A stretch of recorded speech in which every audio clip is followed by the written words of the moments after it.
for me, it's not necessarily pushing to own a business necessarily, but I think that you should have skill sets that you could either utilize to create a little side hustle. You know what I'm saying? I'm for side hustles. You know what I'm saying? I'm not against that necessarily. I don't feel like you have to check certain boxes to be a business owner, quote unquote. Secondly, that skill set that you create, you could add to other people's businesses. Maybe you don't want to run a business, but maybe you know how to set up people's podcasts. And there's a million people that have podcasts. So let me just make the skill set that I have available to people that have this need.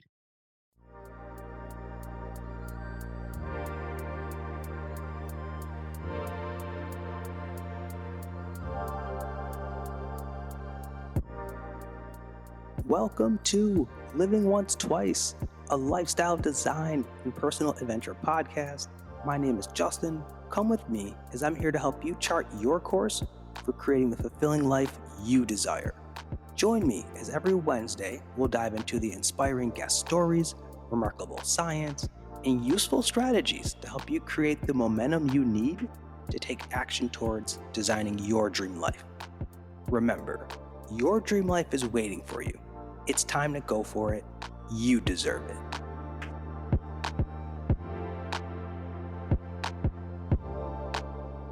Greetings all, and welcome to Living Once Twice. Thank you for tuning into today's episode. I'm very excited to bring on today's guest, Anthony Walker. Anthony is an entrepreneur, financial wellness educator, and creator of Finance Fridays, which is an educational platform dedicated to teaching the masses about entrepreneurship, business, finance from a Black perspective. Anthony, welcome to the show. What's going on? How are you? Man, I'm doing wonderful, man. That was an excellent intro right there. You really do have a great podcasting voice, my brother. Yo, I appreciate you. In terms of the intro, man, for me, that really just sets the tone as a reflection of the work that you do and the contributions that you make to the larger community. And so I'm excited about our conversation. However, before we dive into that, as I always share, I got to give the folks context, the listeners context. And I met you actually through a combination of the church house. So shout out to The Way, as well as your partner, Yuki. Shout out to Yuki and Marika Bakes as well, and the great work she's doing there with her baking game. But I've just been glued and really inspired by your work and the drive that you have to help the Black community and the community as a whole rethink our narrative around money, wealth. And so I'm beyond excited to just have this conversation and the gems that you're going to share in a little bit. Absolutely. I'm excited to be here, and I appreciate the invite. And like I said, I love what you're doing and what you're building, and I'm thankful to be able to share here with you. Cool. Bro, so all right, let's dive right in. I want for you to give the folks context when it comes to just leveling up and getting our mindset right about money. Take them back, like share with the folks a little bit about your background, who you are, where you're from, and then very curious to learn too, in your journey, what brought you to this vision and aligned you with this purpose to help people rethink economic freedom and wealth? Like, where did it start for you? So just curious, you can touch upon that in your journey. Yeah, so I'm originally from San Diego, California. I still have quite a few roots there. I've been living in Oakland for like the last 6 years, but I think I run my business simultaneously in the Bay Area and in San Diego. But as far as like what brought me here, just in my journey, I think it all goes back to my parents. They're like very interesting people. I don't like to tell their story too much because it's not mine, but I think it does give some context as to like who I am and like where I started on earth. But long story short, they were hustlers in the 80s. They owned businesses. Some were, legal. Some were not so legal, but they did really well. They did really well in the 80s. And then I happened to be born in 88, kind of at the end of their run. If anybody knows the streets, you know that your run only lasts so long when it's not, you know what I'm saying, when it's not legit. So by the time I came around, I felt like at this point they had separated, went their separate ways. And, I was left with my mom. And the way I explained it to people is my mom, at least, raised me, didn't have any money to share with me, but she had a lot of wealth just in the way of information, in the way of knowledge, in the way of, what they call in the streets, you call it game. You know what I'm saying? But just in the way of like understanding people, understanding the way that people are incentivized, both positively and negatively, understanding how that affects just business, finances, and entrepreneurship. And that's always been a topic of discussion in my house, in both my mother's house and my father's house since I could remember, with the interesting backdrop in that they, understanding kind of what their background was. But there was a lot of very solid, sound principles that I feel like they were able to share with me, and that kind of helped shape my mindset, I would say, at an early age around money. Not necessarily my habits, but for sure my mindset. First, thank you so much for sharing just openly and honestly your journey, your background, and touching on growing up in a household. So much of this was planted along the way. I do want to start and talk about households, but let's talk about the future. Mhm. And I want to read something to you and get your thoughts on this statistic here. So, according to an analysis by nonprofit Prosperity Now and the Institute for Policy Studies, studies are showing that by 2053, Black households will have a median wealth of zero, and it's going to take another 20 years for Latino households to drop to the same level, while the median white household wealth will climb to 137,000 by the same year, 2053. So I'm really curious about your thoughts on this trajectory as we think about the next 20, 30 years of what wealth is going to be like in terms of really communities of color and their households. Yeah, I mean, the first thing I would say is that the projection makes sense if you look at history. Like, it's obvious that white people will achieve a level of success and we will achieve another level of poverty, I guess, if there's another level.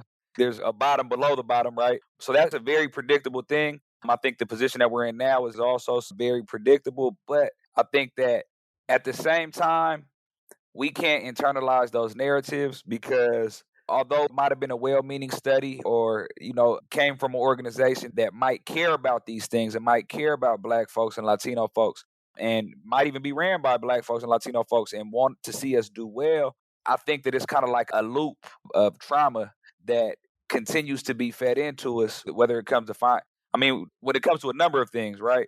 And kind of like a self-fulfilling prophecy that I think that we do need to carefully deconstruct. And I think that we have to do it in a responsible way because we can't negate the factors that lead to this potential outcome, right? It's a potential outcome. You can't completely predict the future. And there's disruptors that can change and reshape a future that's more beneficial to us. So I think, like I said, it's important we just kind of deconstruct that and pull apart the truths, like the truths of our history from the true fate that we have, like I said, from a financial perspective or from a lot of different perspectives, whether we're talking about the prison industrial complex, whether we're talking about the violence that we experience within our communities in our lifetimes. Although there's some predictable things there, we also have opportunities to disrupt a lot of that as well. Anthony, I love where you're going there. And I want to kind of hold on to something you mentioned about we don't have to internalize this narrative. So the narrative of the study, the narrative that might be casted upon us because of the color of our skin. And so I want to dive deeper into how do we start to change that mindset? How do we start to change course and come out of what for some of us could be this debt mentality? Because I've often heard folks say when it comes to being able to save, some common phrases of, well, I don't make enough to save, or those of us who've gone on to college, got a degrees. Well, hey, I got the student loan debt. I got Sally Mae, Navient that I got to owe these payments to. I don't have enough in my income to create wealth or go about creating wealth. So can you talk about then, how do we start to reprogram our own internal narrative around money? And I'm also curious, like, are there some common narratives that you've heard in your own work that are things that you've helped people to reprogram and start to really rethink their relationship with money and building wealth? Yeah, I wish I had the full answer to that question. What I will say, though, as just a foundational for me,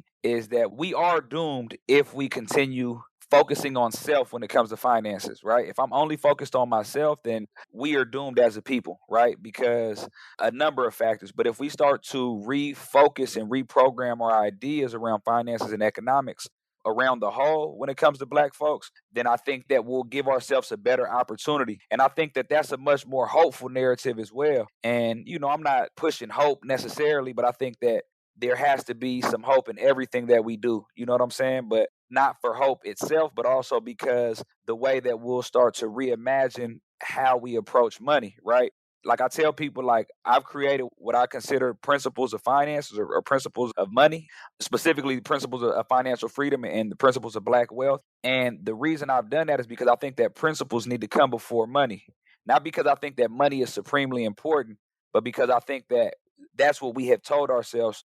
That's another narrative that we've gotten, that money is the most important thing, and without it, we are nothing, right? And that has caused us to make decisions, terrible decisions around money because we think it's the most important thing. But once we realize and understand that principles are much more important than money, and if we have the proper principles in place, we could thrive from an economic perspective, then I think that we'll approach money from a much healthier place and hopefully heal some of the trauma that comes with being impoverished for so long. And as we approach money from a healthy place, less selfish and more selfless. I don't want to use the word selfless, but for the purpose of what I'm saying, once we approach it in a more selfless way, then I think that we'll automatically have a healthier perspective, and that will help us grow just off top, just because everything comes from the root. If the root is good and whole and means something, then the fruit that comes from the root is going to be nourishing to us. Yes. I love what you're talking about here. So let's dive deeper. And with that in mind, if you talking about the root and let's foundation set around these principles, could you share more about your Finance Friday platform and your approach to helping people start to transform their lives in this arena and understand what these principles are that they need to build a foundation from to start to have this healthy relationship with money? Yeah, so like I said, I created 2 frameworks. I think anybody that has intellectual property that they want to push into the world, I think framework building is foundational to that. I think that's the first thing we should do. So I created 2 frameworks. One is called the 12 Principles of Financial Freedom. The other one is called the 10 Principles of Black Wealth. I started off with the video series, just simply sharing these principles one by one. In full transparency, I didn't create the principles before I started the video series. I did the video series first.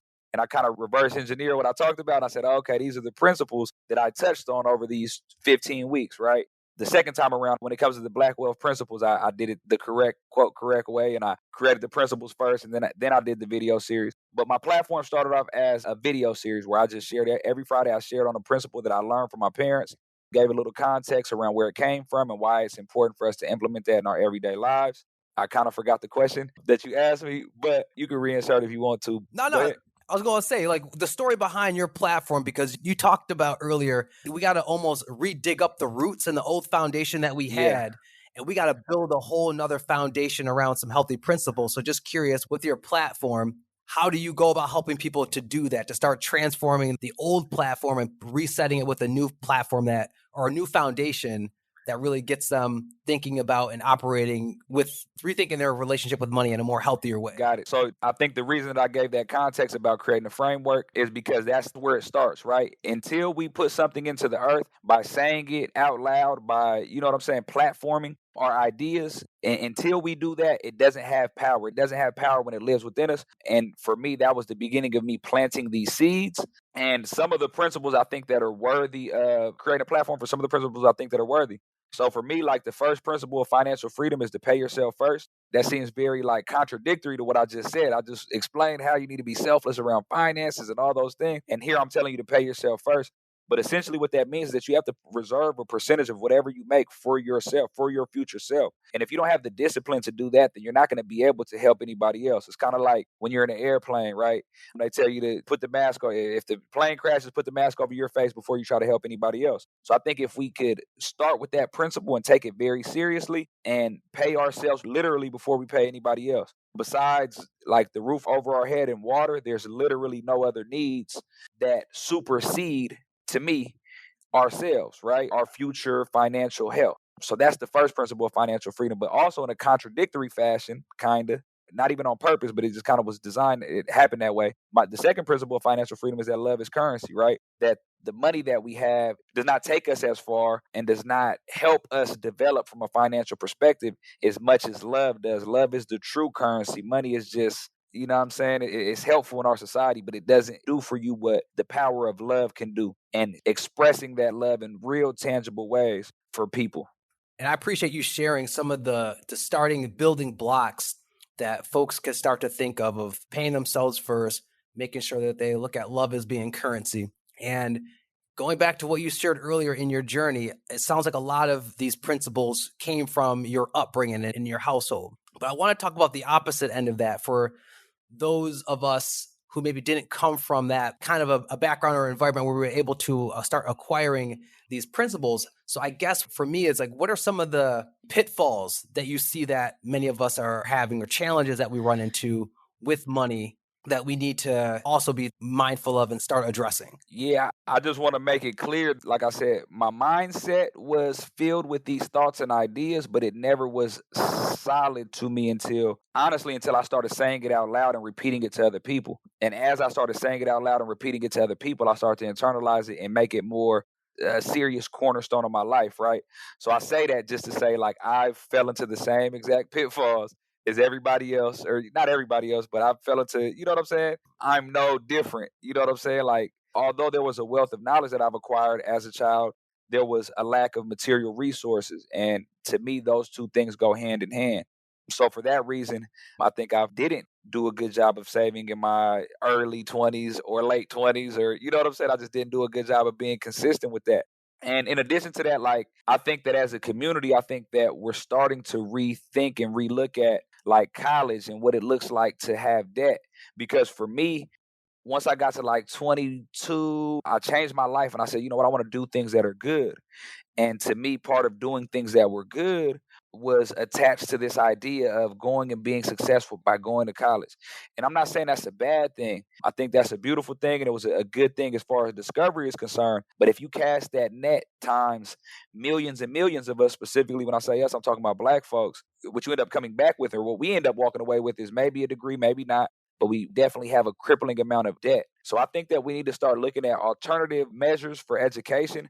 I think that everything, all of the traditional structures of this world are going to transform. And I mean, eventually they're going to fall just because that's what happens in the world. Like everything, I don't know how to explain it, but the fabric of every society ends up breaking at some point. So part of that is creating, it's like scaffolding in a house. I don't build houses, so I don't know exactly how that works, or even scaffolding in education. Like as these structures start to break, we need to start implementing structures that are different and that are maybe more resilient or maybe more fit for the times that we're living in, right? And to me, I think that's the phase that we're in right now. Just unlearning some of those ideas of what success looks like. Success doesn't look like the status symbols of yesteryear. The car that comes with the car payment, usually. Mhm. You know what I'm saying? The house is still good. I believe in real estate and buying land. But the way we approach that, I think, can change, right? I think we need to start thinking of land acquisition and real estate acquisition as from a perspective of cash flow more so than I think from a perspective of like homes that we're living in. Yeah, I think that everything could and should be examined in order for us to build what it's going to take for us to be successful going forward. Yeah, I love you. The gems that you're dropping, everything from land acquisition, talking about how we got to pay ourselves, rethinking even how we go about obtaining education, which I know for many of us has kind of put us in this narrative that like I'll never be out of debt. And I'm sure as people are hearing us talk about, structures and these different modes of acquiring wealth, for some of them, it could be the concepts, the topics, it could all seem overwhelming. Mm. So I'm curious though, what do you say to someone at whatever stage in their journey who says, like, I want to build wealth, I want to take my finances serious, but I'm just overwhelmed. I don't know where to start. Like, what advice do you give to folks out there who just feel kind of stuck and frozen to take action just because there's a lot of information and they don't know where to start or what to do first? Yeah, I think you start at the beginning, man. I think that you create, let me not even say create. I think that you seek out good information, good knowledge, knowledgeable people, and just take baby steps towards what it is you're looking to accomplish. I think that obviously it's a good practice to start saving and being very intentional about that. I think it's also a good practice to eliminate consumer debt for sure. You know, credit cards, car debt, all those types of things. I think it's a good idea to start to eliminate and chip away at those, even if it's going to take 5 years. You're going to look back 5 years in the future and say, dang, I'm glad I took those small steps, right? And then for me, I think that it's important that we acquire skills, because a skill set is something that we could always fall back on when the skills are tied to economics, right? I think that our finances through the lens of get a job, get a job, get a job, and then the job will take care of me. But the reality is, if something unfortunately happens to you today, they'll replace you tomorrow, and you can't pass that salary down to your kids. So we need to find skill sets that can help us make additional money in addition to our traditional jobs. I think that it's important for us to create ownership and own assets. I tell people equity is more important than salary, because equity you can pass down to your kids. And again, I forgot what the question was. I'll be going on these tangents. Listen, no. This is the type of conversation we need to have. I don't think there's any tangent. You can go down any path and you're dropping gems. you've shared this, and if people follow you on Instagram, they'll see a lot of your stories. You talk about like we all should own a business, a legitimate business. And you talked just a second ago about our skills. We all have a skill set. Mm-hmm. And we are in a golden age now where folks' creativity and imagination, they can really use it to their advantage via social media, YouTube, et cetera, et cetera. I mean, you and I were just kind of chopping up about a little bit of that too. So I want to hear more of your perspective on that aspect of it. I know one of the principles is own your masters. And I would love for you to share with folks, like, what does that mean to own your masters?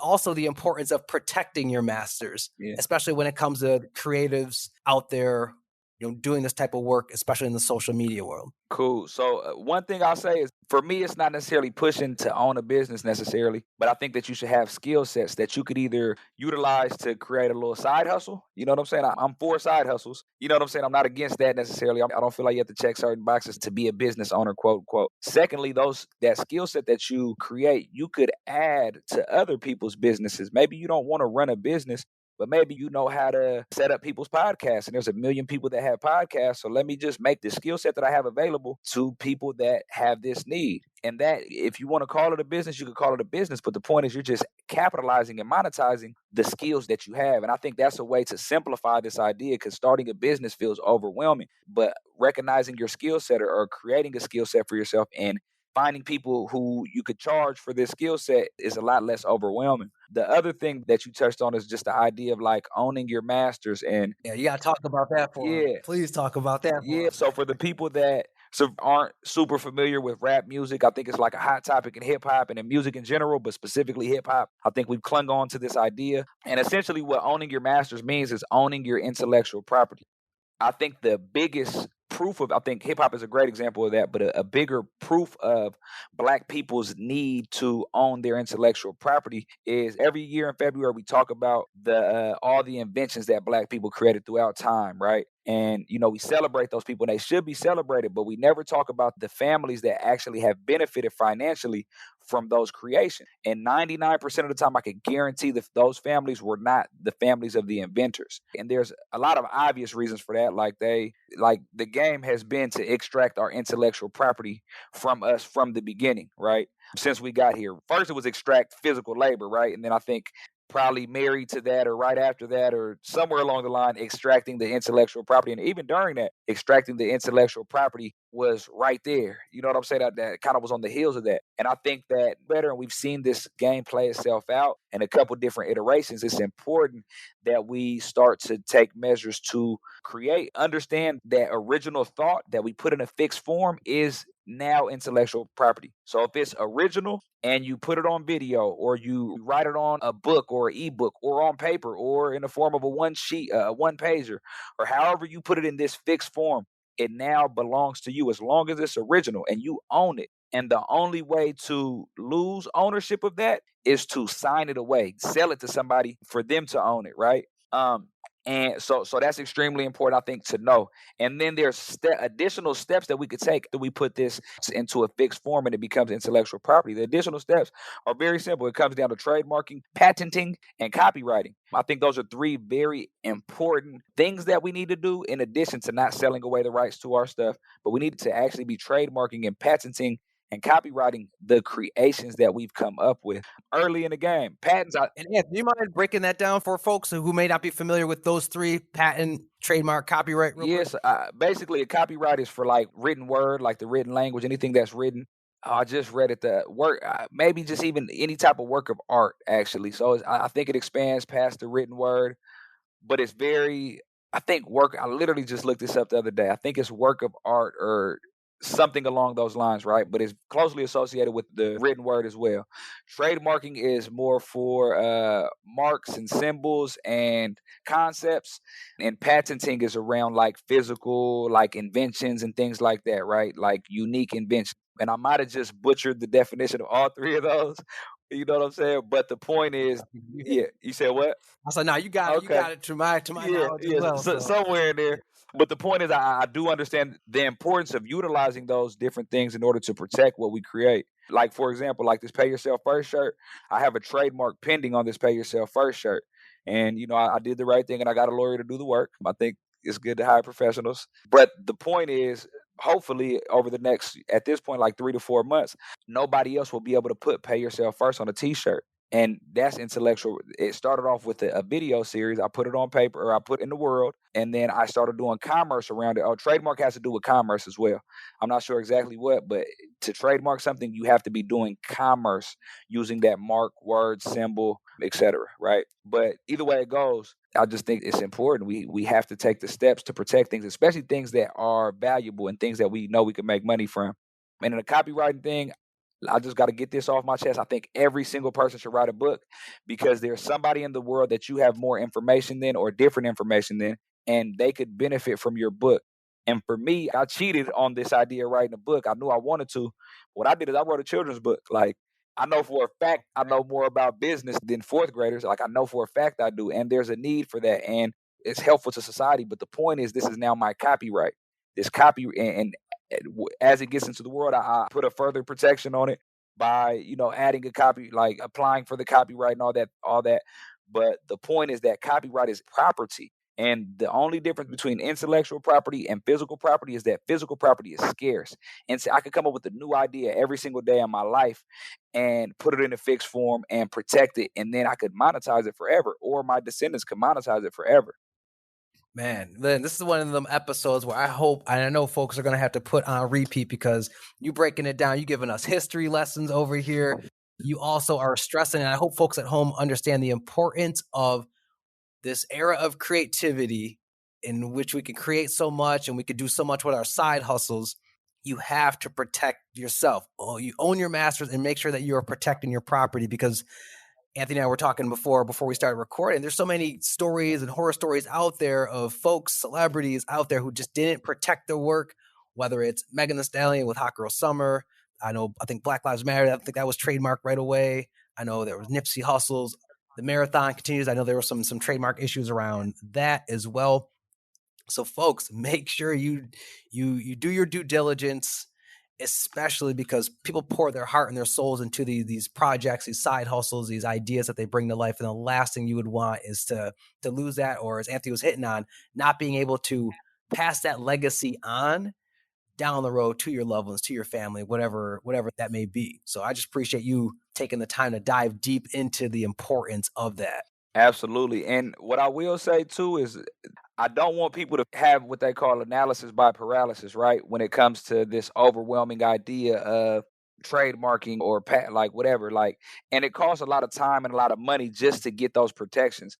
So you don't know how many unused trademarks there are in the trademark database, USPTO. It's like the trademark database for the US. There's so many unused trademarks that are not active, that people are not making any money from. When you stop using it, you lose it, right? So I think it's also important to stress, go do the work first. Go put it into the world. Go test it with people.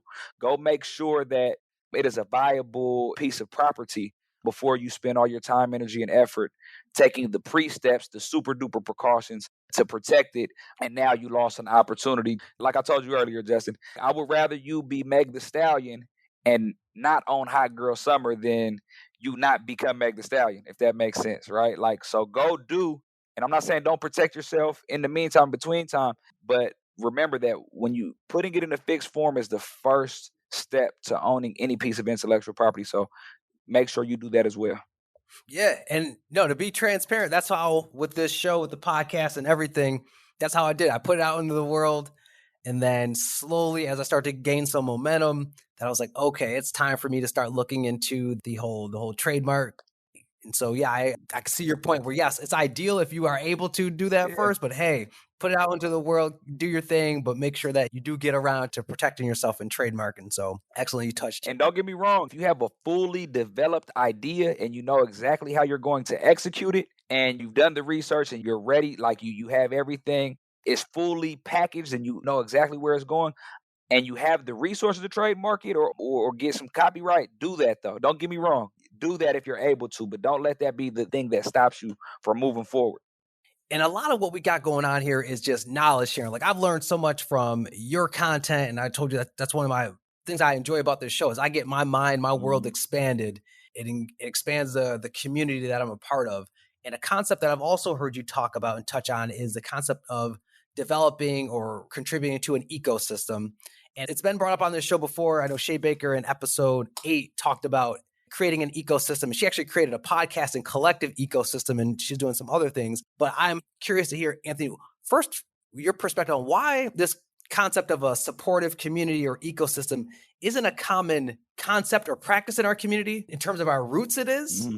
But in terms of what we're seeing in the US version of us, everyone is, you talked about it, we could be so individual into our own self and our own grind. So I'm curious, why do you feel that our ecosystem isn't as strong as it can be?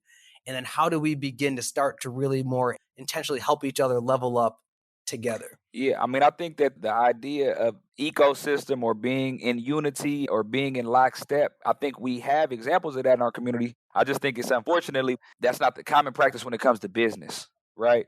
And I wish I knew why, but a couple examples of us being in lockstep, like I remember being 10 years old and the little girls it was little boys too, would just make up dances, little 8 counts, and they'll be on point, synchronous. Nobody told them to do that, but they knew what time it was.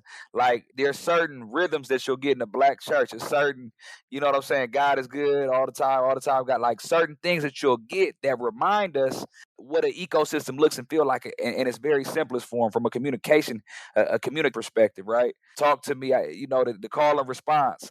The fact that even though we lost a lot of culture from the continent till now, like we still speak in, I'm gonna butcher it, but like I be doing certain stuff that comes from Africa. When somebody says I be, that means that I do this continuously. That comes from Africa. There's no other languages or roots where that comes from. So I say that to say we do have culture that has been sustained. We do have ecosystems, and those are just some small examples.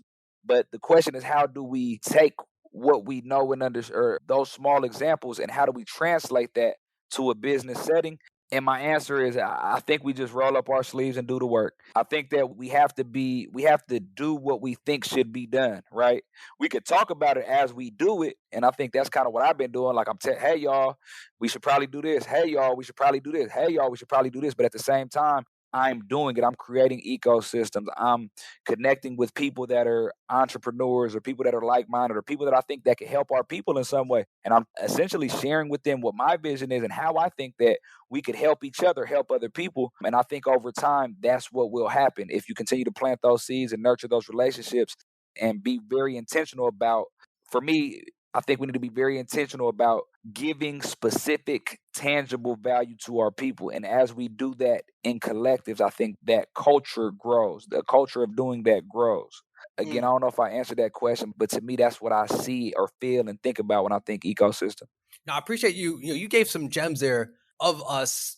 It's in us. We just got to activate it more clearly. And I'm curious too to know in this financial wellness arena, and you talk about a lot of different references to hip hop. We know also in hip hop, competition is also king. So do you, in that journey of us trying to build this ecosystem, or yourself trying to build this ecosystem, have you run into just not competition, but others maybe looking at you as quote unquote competition when you're like, yo, we're trying to all rise and uplift together?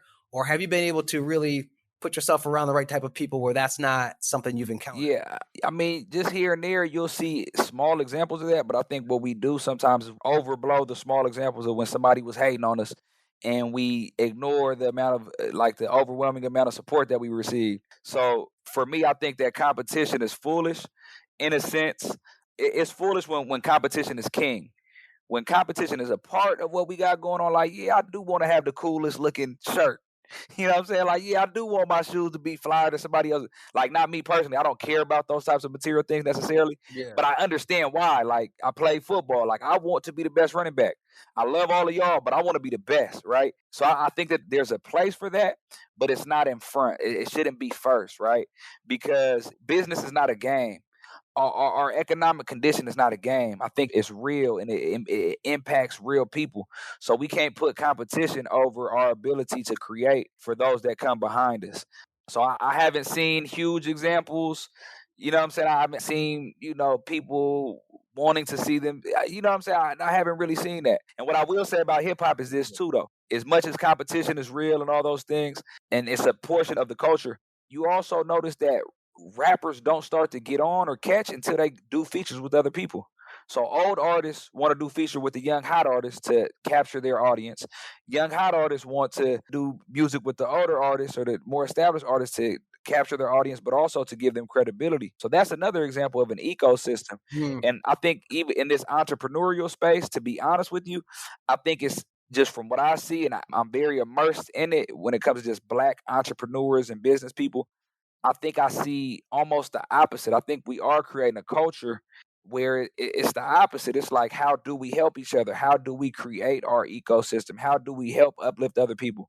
So that's been my reality within this niche, entrepreneurship slash education kind of vibe slash entertainment kind of vibe that I kind of find myself in, the niche that I find myself in. I've kind of seen the opposite, to be honest, from an overall perspective. Yeah, I'm glad to hear that. I know you've been giving, looking at ways how can you connect, support, and I know that you're getting that energy back. So I'm just, grateful once again you were willing to share your knowledge, share your gems over here on the show. So Anthony, for the next part, this is our each one teach one rapid fire question. So I'm going to just share some questions with you. You just share with me, man, the first thing that comes to mind. You ready? Let's do it.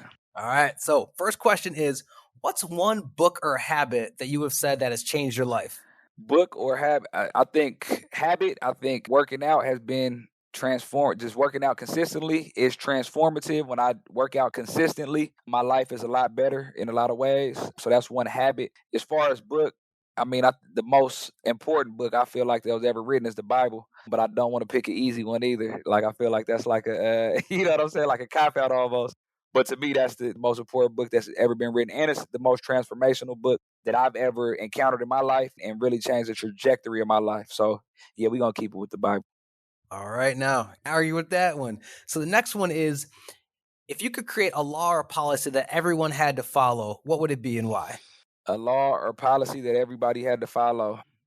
Just give us reparations, and I'm cool. All right. Love that. That connects well with our conversation too, brother.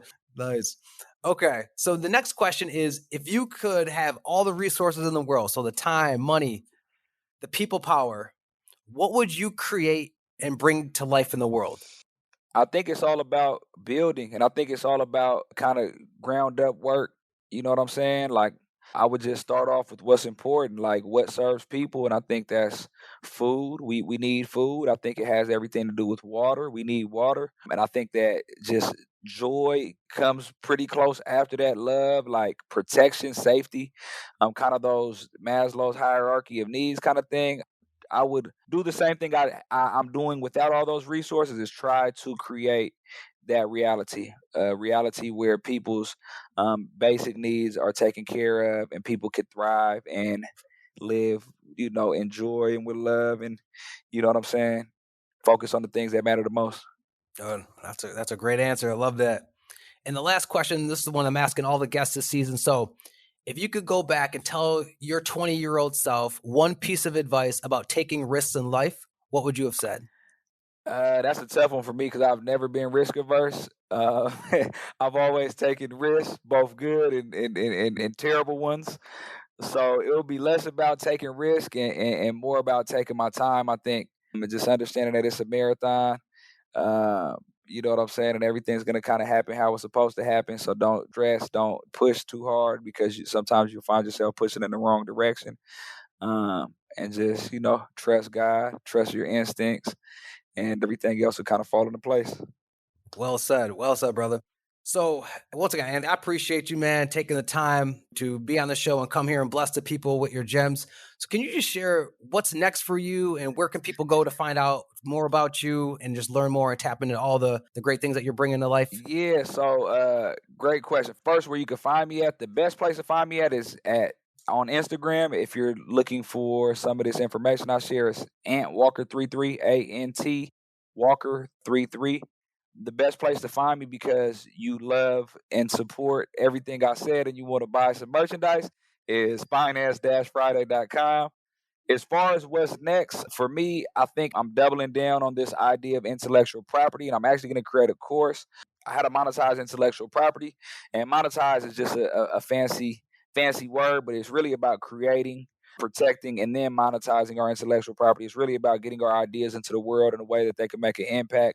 So that's like my next major move. I also have a book coming out, a children's book. I can't reveal the title just yet, but it's a children's book and it's about wealth and it's focused on Black folks.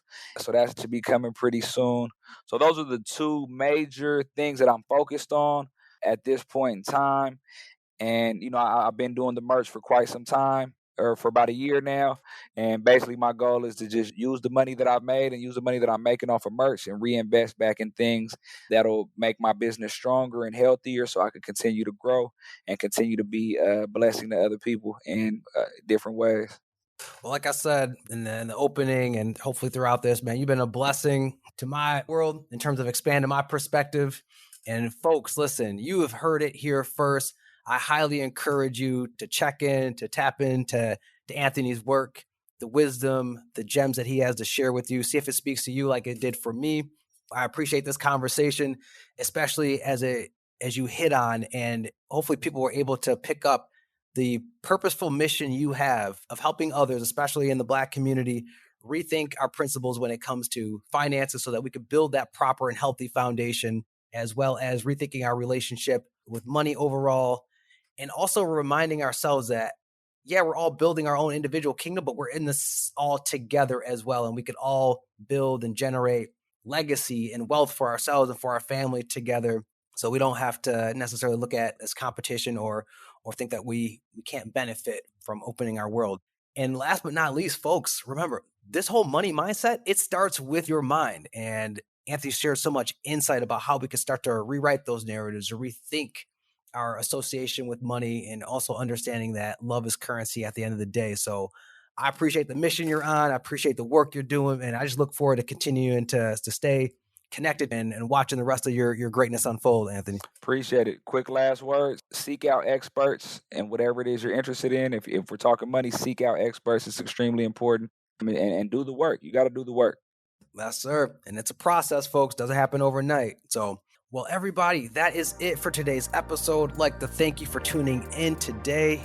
If you enjoyed this episode, please show your support by sharing the Living Once Twice podcast on Instagram, LinkedIn, or wherever, and leaving us a review on iTunes, reaching out to you all through the time and the space that separates us to say thank you. But remember, your dream life is waiting for you. Go for it. You deserve it. Catch you later on Living Once Twice.